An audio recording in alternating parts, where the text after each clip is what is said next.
Engineer محمد علی مرزا نے انکشاف کیا حال ہی میں، جو وہ اپنی 103 دن کی جیل کاٹ کے آئے، اس میں انہوں نے جو ہے وہ انکشاف کیا کہ 400 سے زائد افراد جو اڈیالہ جیل اور لاہور کوٹ لکھپت جیل میں توہین مذہب کے کیس میں جو ہے وہ اندر ہیں، اور ان کا کوئی پرسان حال نہیں ہے کہ نابینا شخص کے اوپر، ایک نابینا لڑکے کے اوپر جو ہے وہ الزام لگا دیا گیا کہ اس نے توہین رسالت کی ہے، اس نے سوشل میڈیا پہ پوسٹ کیا ہے. اور اسی طرح اور بھی انہوں نے کیسز بتائے کہ اس کے پاس سے جو فون برآمد ہوا وہ چھوٹا بٹنوں والا فون ہے. تو اس طرح کے کیسز میں کیا آپ سمجھتے ہیں کہ واقعی حقیقت ہے، یا جس طرح کے توہین مذہب کے کیس کے اوپر قانون کے اوپر یہ بھی بات کی جاتی ہے کہ یہ ذاتی رنجش اور عداوت کے حوالہ سے استعمال کیا جاتا ہے، یا یہ وہ معاملہ ہے؟ کیا سمجھتے ہیں آپ اس پہ؟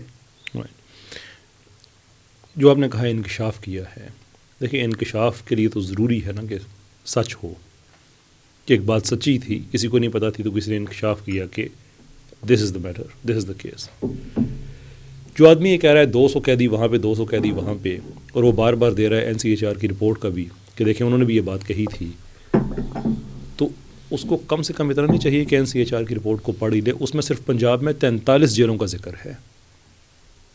یہ جاہل آدمی 2 جیلوں کے اندر 400 بندہ لے کے آ گیا ہے اس لیے کہ صرف سنی سنائی پہ آپریٹ کرتا ہے. یہ صاحب مطالعہ انسان نہیں ہے. اس نے اگر NCHR کی رپورٹ ہی پڑھی ہوتی نا تو یہ چول نہ مارتا. تو ایک یہاں سے آئیڈیا ہوتا ہے کہ اس کی کوئی اسٹڈی وغیرہ نہیں ہے، جو اس کو فیڈ کیا جا رہا ہے پیچھے سے وہ آگے سے وہی آؤٹ پٹ دیا جا رہا ہے. یہ ان کا اپنا انالیسز نہیں ہے یا ان کی اپنی ریسرچ نہیں ہے؟ تو مجھے بتائیں کہ کہاں سے اس نے ڈیٹا اٹھایا کہ 200، اور یہ بھی بات ہے کہ 400 کچھ تو پہلے جیلوں میں تھے، 100 کے قریب کی تو ضمانتیں ہو گئی ہیں. جھوٹ اس کا یہاں سے سامنے آ جاتا ہے. کون سی جیلوں میں اس وقت 400 ہے؟ نہیں، انہوں نے بتایا کہ میرے کیس کے بعد ضمانتیں ہوئی ہیں اتنے لوگوں کی. تو پھر اس کے بعد ہی کہا نا کہ جی 200 ادھر ہے 200 ادھر ہے. تو آپ سمجھتے ہیں کہ یہ ان کا اپنا بیان نہیں بلکہ کسی اور کا بیان ان کے ذریعے دلوایا گیا؟ پکی بات ہے، میں آپ کو ثابت کر دیتا ہوں. بتائیں آپ. مثال کے طور پہ انجینئر نے یہ کہا کہ میں نے ان کیسز کا مطالعہ کیا ہے، فائلز پڑھی ہیں. جی آ جاتے ہیں یہ جو بھی آپ نے کہا نابینا آدمی ہے. کیس کا مطالعہ کیا ہوتا تو کیا اس کو پتہ نہ چلتا کہ بٹنوں والا فون نہیں، فون 2 برآمد ہوئے ہیں، ایک ہائر کا اسمارٹ فون اور ایک بٹنوں والا. مطالعہ کیا ہوتا تو اس کو یہ پتہ نہ چلتا. مطالعہ کیا ہوتا تو اس کو یہ نہ پتہ چلتا کہ اس کی جو بلاسمی ہے وہ اگست اور جولائی اور اگست کی ریکارڈڈ ہے، ویئر ایز جو اس کا حادثہ ہوا تھا وہ سپٹمبر میں ہوا تھا، اس کا علاج جو ہے وہ نومبر سے لے کر 2021 اور مارچ 2022 کے درمیان ہوا ہے.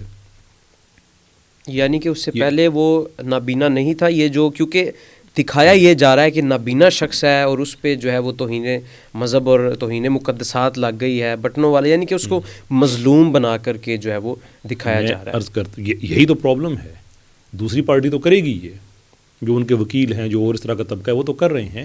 میں آپ کو انجینئر کا بتا رہا ہوں کہ یہ کتنا اس معاملے میں ان اویئر اور ان ایجوکیٹڈ آدمی ہے، اور سوائے پروپیگنڈا کے اور کچھ نہیں کر رہا. کہ یہ کہہ رہا ہے کہ میں نے کیسز پڑھے، یہ فائلز میرے پاس آئیں، تو فائلز میں کیوں اس نے نہیں دیکھا کہ فرد مقبوضگی ایک نہیں 2 ہیں.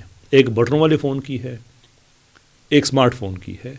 اس نے اس کے باپ کا وہ ڈاکومنٹ کیوں نہیں دیکھا جس نے اپنے بیٹے کے حق میں دیا ہوا ہے، لیکن حق میں دینے کے باوجود یہ لکھا ہوا ہے کہ میرا بیٹا اس فون سے واٹس ایپ یوز کرتا تھا اور وائی فائی بھی ہمسایوں کی یوز کرتا تھا. ہمسایوں نے خود اس کو وہ لگا کے دیا. یہ ڈیٹا آپ ہمیں بھی پرووائڈ کریں گے؟ ایبسلیوٹلی سر، یہ کورٹ کے ریکارڈ پہ ہے.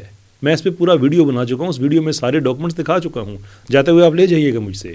ٹھیک ہے. نہیں تو پھر یہ سمجھ سے باہر بات ہے کہ دنیا جن کو جانتی ہے انجینئر محمد علی مرزا، وہ ایسا کیوں کریں گے کہ وہ حقائق جس کے بارے میں ان کا یہ دعویٰ ہے کہ انہوں نے رپورٹس پڑھی ہیں، اور پھر ایک نیشنل ٹی وی چینل پر بیٹھ کر ایک مشہور اینکر اور کریڈیبل جرنلسٹ جو ہمارے ہیں اپنا شاہزیب خان زادہ، ان کے پروگرام میں ان کا یہ چل رہا ہے.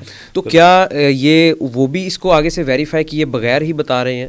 مجھے لگتا ہے اللہ عز و جل آپ کو آپ کے حسن ظن کی وجہ سے ہی بخش دے گا.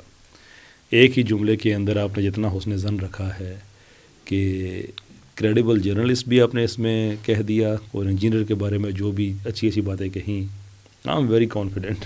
انفیکٹ میری دعا ہے کہ اللہ عز و جل آپ کو اس کا بہت اجر دے. لوک، میں آپ کو یہ بتا سکتا ہوں کہ انجینئر، اس کو میں کہتا ہوں سیکولر مول. تو یہ کچھ لوگ پہلے ان کو حیرت ہوتی تھی، اب آہستہ آہستہ اگر آپ میرے ویڈیوز کے نیچے کامنٹس دیکھنا شروع کریں جو مجھے ای میلز آتی ہیں کہ لوگوں کی آنکھیں کھلنا شروع ہوئی ہیں. یہ داڑھی پگڑی پہن کر کے واردات والا آدمی ہے. میں نے ریسنٹلی اس پہ بڑا اچھا ویڈیو ایک بنایا اپنی طرف سے. اس کے اسٹوڈنٹ سے کہا کہ یار اگر اس آدمی نے آپ کا فائدہ کیا ہے تو اس کی مدد کریں. یہ کیسز کے بارے میں غلط انفارمیشن دے رہا ہے، اسے کہیں کم سے کم پڑھ لے. کوئی چھوٹا معاملہ تو نہیں ہے، چھوٹا معاملہ نہیں ہے سر. یہ جب گینگ کہہ رہا ہے نا، اور یہ رپورٹس کے حوالے سے کہہ رہا ہے، وہ جو اسپیشل برانچ کی رپورٹ ہے اس کے حوالے سے، تو اس میں تو لوگوں کا نام لکھا ہوا ہے نا.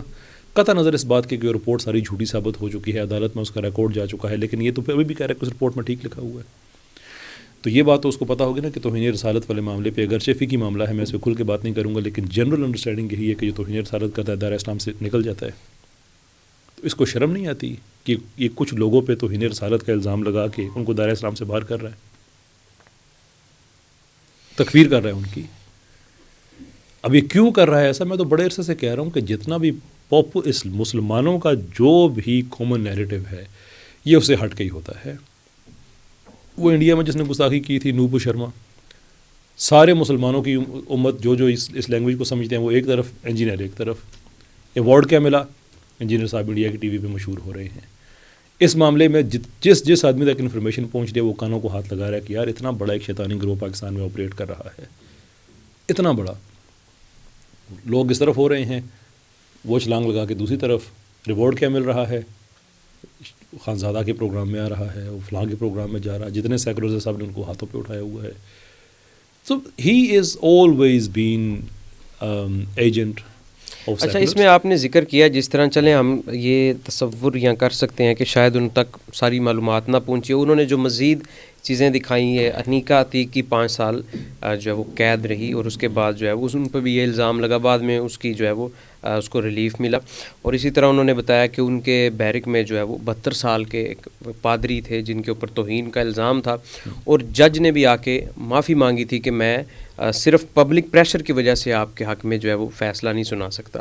اور بعد میں ان کی رہائی کے چند دنوں کے بعد وہ جو پادری صاحب تھے وہ فوت ہو گئے. تو یہ کیسز یہ حقیقت پر مبنی ہے آپ کی ریسرچ کے مطابق، یا یہ بھی؟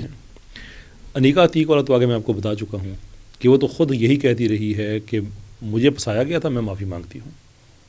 یہ تو اس کی ساری، اگر آپ اس کے جو بیانات ہیں سارے، کورٹ کے ڈاکومنٹ سارے، وہ تو آپ اویلیبل ہے نا. میں اپنی ویڈیوز میں دکھا بھی چکا ہوں. اس کی کنفیشن بھی موجود ہے، وہ فون وغیرہ سارا نکلنا وہی موجود ہے. اب انجینئر کا سوال تو یہ بنتا ہے، ہونا چاہیے تھا کہ اگر سارا ایویڈنس موجود ہے تو جج نے اپنی طرف سے فیکٹس کیوں کریٹ کیے؟ کیوں کہا کہ انیکا عتیق کے پاس سے وہ فون نہیں نکلا جس فون سے بلاسفمی کی گئی ہے، جبکہ عدالت کے ریکارڈ پہ چیز موجود ہے کہ یس نکلا؟ سوال تو یہ بنتا ہے. اب انجینئر اس معاملے میں کیوں جھوٹ بول رہا ہے، اس کا تو وہی بتا سکتا ہے.